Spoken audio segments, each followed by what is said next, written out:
பஜாஜோட Platina 100 ஆமாங்க. இந்த ஒரு 100cc செக்மெண்ட்டில் நல்ல ஒரு ரைடிங் கம்ஃபர்ட் பஸ், சூப்பரான ஒரு மைலேஜ், அதெல்லாம் நல்ல ஒரு லோ மெயின்டெனன்ஸான ஒரு வெஹிக்கிள் எடுக்குன்னு நினைக்கிறீங்க. இப்போ இந்த பஜாஜோட பிளாட்டினா 100 ரியலி உங்களுக்கான ஒரு பெட்டர் ஆப்ஷனே சொல்லலாம். ஃபர்ஸ்ட் விஷயம் டிசைன் வைஸ் பொறுத்தளவுக்கு இதுவுமே உங்களுக்கு நார்மலான ஒரு கம்ப்யூட்டர் டோனில் வரக்கூடிய ஒரு டிசைனாக தான் இருக்குது. டிசைன் அந்த ஒரு செக்மெண்ட்டுக்கு ஏற்ற மாதிரி ஒரு டீசெண்டான டோனில் இருக்குன்னே வச்சுப்போம். நெக்ஸ்ட் விஷயம் உங்களுக்கு இந்த வண்டியோட இன்ஜின் வைஸ் பொறுத்தளவுக்கு இதில் வந்து உங்களுக்கு ஒரு 100cc-க்கான 2 ஏர் கூல்டு இன்ஜின் யூஸ் பண்ணியிருக்காங்க. இந்த இன்ஜினோட உங்களுக்கு ஒரு 4-ஸ்பீட் கியர் பாக்ஸ் தான், பெட் மல்டிப்ளெக்ஸ் கிளச் தான். இந்த இன்ஜினோட பவர் ஃபிகர் வைஸ் பொறுத்தளவுக்கு 7.79 bhp ஹவர்ஸும், அதுக்கடுத்து 8.34 நியூட்டன் மீட்டர்ஸ் ஆஃப் டார்க்கும் ப்ரொடியூஸ் பண்ணுறது.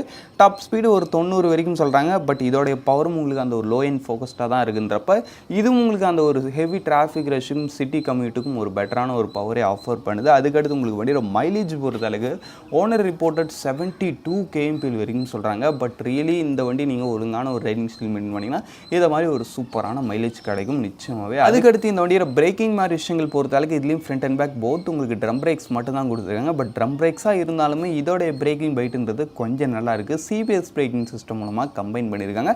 அதுலேயும் குறிப்பாக இந்த ஒரு வண்டியில் எனக்கு ரொம்ப பிடிச்ச ஒரு விஷயம் வந்து இந்த வண்டியோட சஸ்பென்ஷன். இதில் கொடுத்துருக்க அந்த ஒரு டெலஸ்கோபிக் ஃபோர்க் அண்ட் அந்த பின்னாடி கொடுத்துருக்க அந்த ஒரு ட்வின் ஷாக் அப்சர்வர்ஸ் அவ்வளோ ஒரு நல்ல ஒரு சூப்பரான ஒரு ரைடிங் கம்ஃபர்ட்டை கொடுக்குது. உங்களுக்கு எந்த ஒரு பள்ளமோட்டான் ரோட்லேயும் நல்ல கம்ஃபர்டபுளாகவே இருக்குது வெஹிக்கிள். பட் ஆனால் இந்த வெஹிக்கிளில் எனக்கு ஃபீலான மைனஸ் பாயிண்ட்னு பார்த்தோன்னா இந்த வண்டியோட வெயிட் வந்து ரொம்ப கம்மியாக ஃபீல் ஆகுது. வண்டியோட வெயிட் டெக்னிக்கலாக பார்த்தோம்னா ஒரு 117 ஓகேவான ஒரு வெயிட் தான். பட் உங்களுக்கு வண்டியோட அந்த ஒரு ரைடிங் டைமில் உங்களுக்கு இந்த வெயிட்ன்றது ஒரு ரொம்ப அண்டர்ரேட்டடாக ஃபீல் ஆகும்.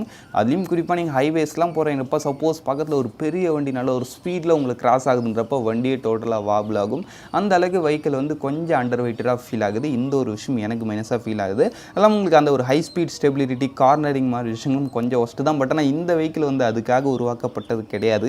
நம்ம அந்த விஷயத்தையும் கவனிச்சாகணும்ன்றப்ப இட்ஸ் ஓகே தான். நெக்ஸ்ட் உங்களுக்கு வேண்டிய சீட் ஹைட் வந்து 807 சீட் ஹைட்டும் கொஞ்சம் டாலர். அந்த ஒரு விஷயத்தையும் மனசில் வச்சுங்க. சரி ஓகே, ஆக மொத்தத்தில் வண்டி ப்ரைஸிங் பொறுத்தளவுக்கு பேசிக் மாடல் உங்களுக்கு 75,000 ஸ்டார்டிங் ஆகுது. டாப் மாடல் உங்களுக்கு 91,000 கிட்ட வரைக்கும் வருது. சரி இப்போ வாங்க